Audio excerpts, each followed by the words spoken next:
अस्सलाम वालेकुम दोस्तों, मैं हूं मजहर शेख और आप देख रहे हैं अशरफी न्यूज़। दोस्तों, गुजरात सरकार वक्फ बोर्ड की जानिब से आने वाले वक्फ बोर्ड के चुनाव को मद्देनज़र रखते हुए एक यादी तैयार की है। इस यादी को लेकर लोगों में कुछ असमंजस पैदा हुई है और कुछ लोग इस यादी को नहीं समझ पा रहे हैं। हालांकि बात दरअसल हम देखें तो यहाँ पर एक ये आती है कि इस यादी में फ़िलहाल मुतवल्ली के चुनाव के लिए 211 मेंबरों की यादी तैयार की गई है।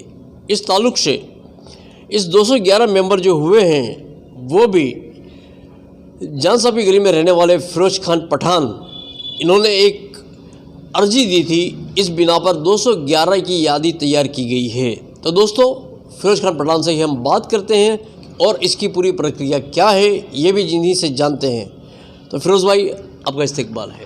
फिरोज़ भाई, वक्फ बोर्ड के चुनाव को लेकर इसके मुतालिक आप कुछ बताएंगे कि 211 की जो यादी तैयार की गई है, इसके पहले इसकी प्रक्रिया किस तरीके से हुआ करती थी? जी, वक्फ बोर्ड के अंदर जो फर्स्ट टाइम है कि जो मुतवल्लियों की यादी तैयार करके उसमें से एक मुतवल्ली को वक्फ बोर्ड के अंदर मेंबर तरीके सिलेक्ट करें। उसके पहले मतदार यादी तैयार करने के लिए वक्फ बोर्ड ने एक जाहिरात दी।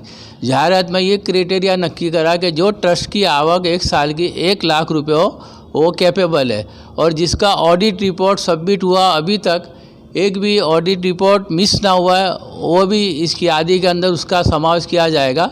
लेकिन इन्होंने इसकी तारीख 30/6 तक नक्की करी कि 30/6 तक जिसने ऑडिट सबमिट करा होगा उसी की यादी बनेगी। उसके आधार से 30/6 की इन्होंने जो जाहिरात दी, छापे में गुजरात टुडे में जाहिरात दी ली, उसके आधार से इन्होंने एक यादी तैयार की। वो यादी में 36 ही मेंबर बनते थे। और ये जब चीज़ हमको जानने मिली तो हम लोगों ने, हमारे ग्रुप ने मिलकर, सुनियाई फोरम ने, हमने चीफ जस्टिस हाई कोर्ट को लिखा कि जो आपने तो बोला कि मुतवल्लियों को न्याय मिलेगा कि भाई उनकी यादी बनेगी, हमने वक्फ बोर्ड को तो वक्फ बोर्ड ने वो यादी अधूरी डिक्लेयर करी। 17,000 ट्रस्ट है यहाँ, 17,000 में से सिर्फ 36। तो इसके बाद हमने ये डिमांड करी कि जब इनकम टैक्स ने कि भाई जब ऑडिट रिपोर्ट को सबमिट करने के लिए 30/10/2023 तक की तारीख डिक्लेयर करिएगा भाई सब, और तुम्हारा रिपोर्ट सबमिट कर सकते हो, तो वो ऑडिट रिपोर्ट 30/6 को सबमिट करेंगे। तो जब केंद्र सरकार यह 30/10 डिक्लेयर कर सकती है तो वक्फ बोर्ड किस तरीके से 30/6 की यादी बना सकता है? तो फिर उसके ऊपर हमने चीफ जस्टिस हाई कोर्ट को लेटर लिखा, मुख्यमंत्री को लिखा, चीफ सेक्रेटरी को लिखा, कायदा मंत्री को लिखा, कायदा सचिव को लिखा, और जो वक्फ बोर्ड के जो कारोबारी के अंदर जो वहीवटदार है उनको लिखा कि भाई ये यादी अधूरी है, आपने तैयार किए, प्रसिद्ध नहीं किया आपने, लेकिन 36 की जो यादी बनी है ये अधूरी है। 17,000 ट्रस्ट में से सिर्फ 36 आदमी कैपेबल। ये फर्स्ट टाइम हुआ कि भाई जो मतदार यादी जो आप कारोबारी के अंदर ये जो मुतवल्ली भी मेंबर बनेंगे, और लेकिन उन्होंने उनके साथ अन्याय किया, खाली 36 आदमी की यादी बनाई। उसके बाद ये हुआ कि भाई चीफ मिनिस्टर के ऑफिस से मुझे एक लेटर मिला, और लेटर में ये बताया कि भाई आपकी जो बात सुनी जाएगी, और आपका जो लेटर हमने लीगल खाते के सचिव को सबमिट कर दिया है। और उसके बाद ये हुआ कि वो प्रक्रिया शुरू हुई, और 3 महीने के बाद ये गई कल 25 जनवरी के रोज़ ये लोगों ने यादी तैयार की।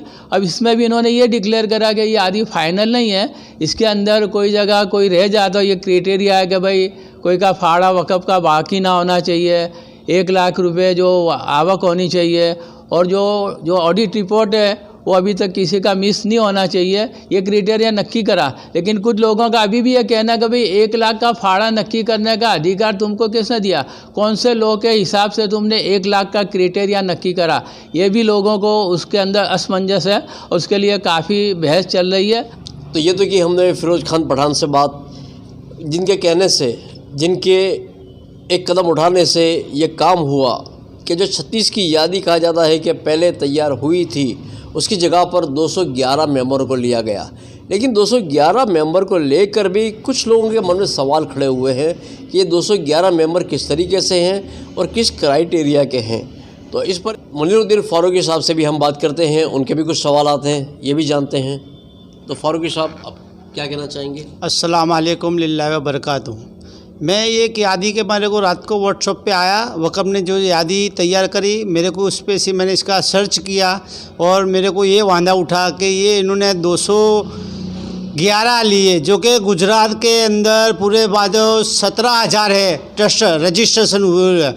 तो इन्होंने वार्षिक आवक लाख रुपए के ऊपर वही वोट दे सकता है, बराबर। इसमें से तो कितने फर्जी भी ट्रस्ट इसमें दाखिल हुए और जो नहीं जानते थे वो आज मेंबर बन गए ले। और मैं यूँ मानता हूँ कि ऐसा ऑर्डर दिया है कि लाख रुपए भरे वही वोट डाल सकते हैं, बाकी के 17,000 जो ट्रस्ट है वो ट्रस्टी कहाँ जाएंगे। और ये पहली फेरी ऐसी चुटनी हुई तो उसके लिए हमारा मन दुखता है और इसके लिए हम वादा ये करते हैं कि ये हो तो सब ट्रस्टी को हक मिलना चाहिए इसके बारे में, कि कितनी ऐसी दरगाह है जिसे वार्षिक आवक लाख रुपए इससे भी ज़्यादा है, उनका भी नाम इसमें अंदर नहीं है। उसके बारे में हम ये चर्चा कर रहे हैं, हमने फिरोज भाई से बात करी कि ये गलत हो रहा है। और हम ये चाहते हैं कि वक्फ बोर्ड यानी अल्लाह की जो माल की हिफाजत करने के लिए हम ऐसे ट्रस्टी, ऐसे डायरेक्टर, ऐसे चेयरमैन की अपेक्षा रखते हैं जो वक्फ बोर्ड अल्लाह के माल की हिफाजत करते हैं और कोई भी जात का भ्रष्टाचार नहीं है और कोई रिपीट है वो कोई डायरेक्टर इसमें फिर से शामिल ना होना चाहिए। हम ऐसी सरकार से अपेक्षा रखते हैं। तो दोस्तों, हमने फिरोज भाई को भी सुना और फारूकी साहब को भी सुना, इनके भी कुछ सवाल आते हैं, फिरोज भाई के भी कुछ सवाल आते हैं। तो सरकार को इस बात पर गौर करना चाहिए, वक्फ बोर्ड को इस बात पर गौर करना चाहिए और इस बातों को मद्देनज़र रखते हुए जो भी अगर सरकार डिसीज़न लेगी वो बेहतर होगा। तो मैं मज़हर शेख आपसे इजाज़त चाहता हूँ। अल्लाह हाफिज़।